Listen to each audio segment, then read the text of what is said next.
So we're gonna learn 도 for this lesson. Okay, 도 means also.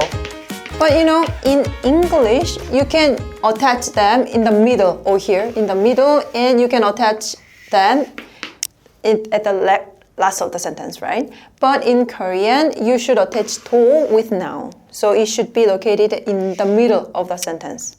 Right, 저는 학생이에요, which means I'm a student. Then what about this? I'm also a student. I'm a student too. 저도. Yeah, get rid of 는 and you should attach 도. I also. I'm a student too. So you need to focus on 저. You need to more emphasize on 저, right? And next one. Can you read this one? 저는 헬스장에서 운동해요. What does it mean, 헬스장? Gym. You know, gym in Korean is 헬스장. You know, it's kind of Konglish. 헬스 is from health in English. 헬스. 장 means place, right? 장. So this is the place for health. It means gym. 헬스장. So I do exercise in the gym. 헬스장에서 운동해요.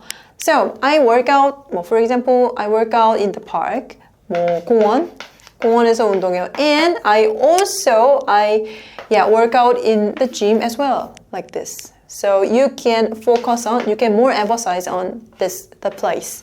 So you can attach 도 with a noun, kind of this to emphasize with.